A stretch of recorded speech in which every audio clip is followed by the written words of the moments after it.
Hey guys, what's up? We're back, and today we're going to be doing a field review of the Mtech MT-151. This here is an extreme budget Bowie knife. I know a lot of you see Mtechs and you say, oh, that's just Chinese garbage, and for the most part you're right. And I'm not saying this thing is, you're not going to get the quality of a Buck or a K-bar or an Ontario knife. However, if you're strapped for cash, you need a good tool for survival. This thing is strong enough. It has a tang that goes all the way to the end. I believe it's called a rat tail tang because you can't see it through the rubber grips here. But it's essentially a full tang. Almost a full tang. It's just shy of being a full tang. It's like a very large rat tang. And it works. It does. I sanded the paint off the blade because it was coming off anyway.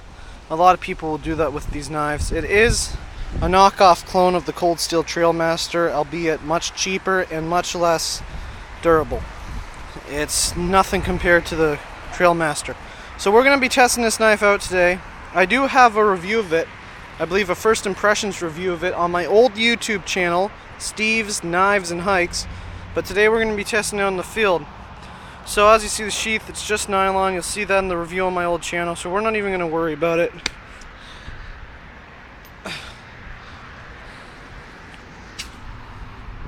Okay, so first off, we're going to start off with some jabs into our stump here.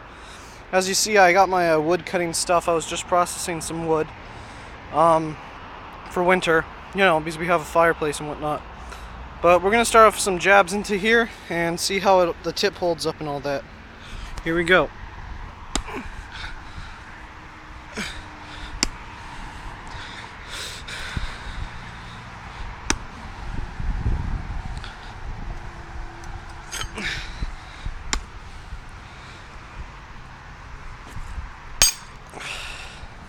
Okay, well, as you just saw, the tip did break off from that.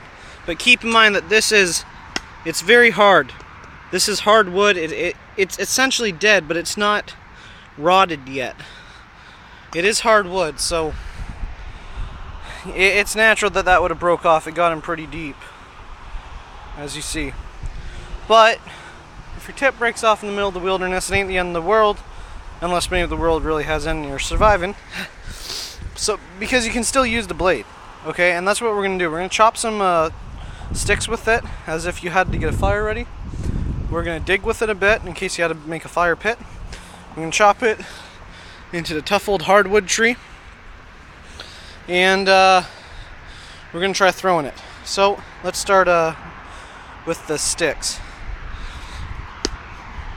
Hey, look at that, it still sticks in. Okay, what should we use? Here we go. Okay, we're going to start off with this.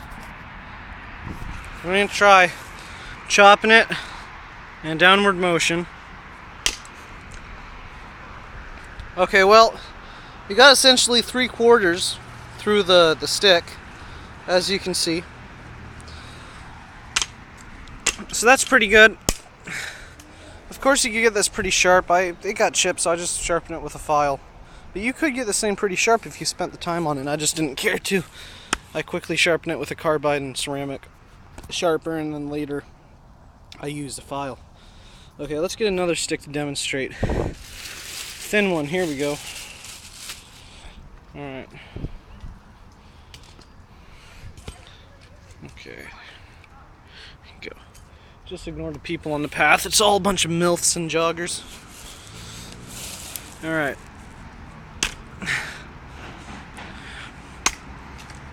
Shit.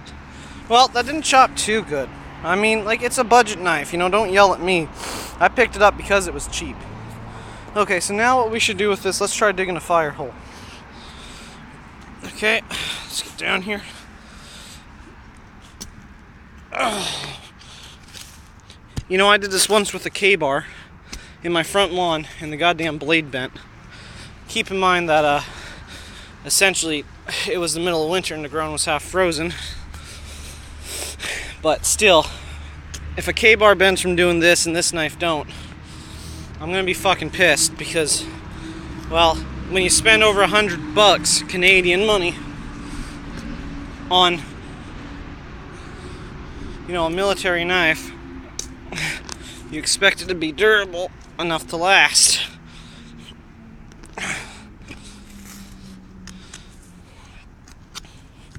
Okay, I don't think I can actually dig here because there may be wires under the ground, so we're not gonna dig very deep.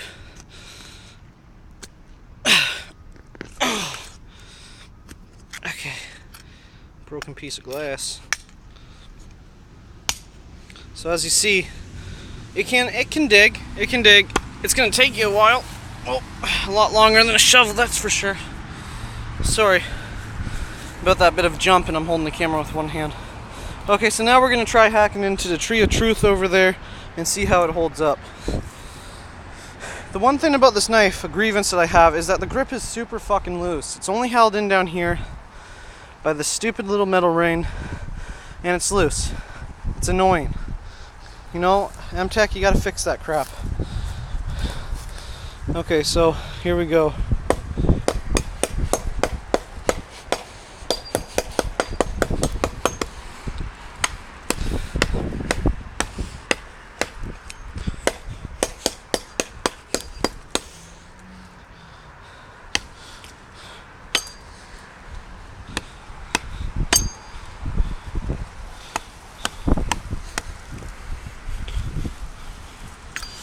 Okay, well, let's check our edge out now and see how it's doing. Okay. Well, whatever chips you see... Oh, no, never mind. There's some new chips, I believe. Yeah, so the blade is prone to chipping under extreme use. However, if you guys are shopping around on Amazon and you see a knife known as the Winchester large Bowie knife, be aware, because that thing chips just by sharpening it. I just sharpened it and it chipped. This thing, at least, you had to put it through some use before it chipped. So if you ask me, this one's a little more durable. Okay, so coming to the end of our review, we're going to try throwing this into a tree. We're probably not going to get it. I'm not an expert knife thrower. But we're going to try throwing this and see how we do. We aim for that tree right there. Okay, well, we didn't get it in, but like I said, I didn't believe we would.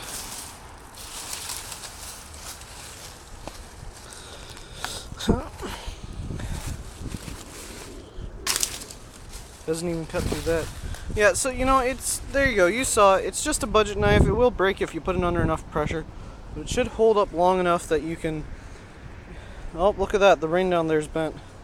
Like I said, cheap knife, but it should hold up long enough so that you can take care of yourself in a survival situation.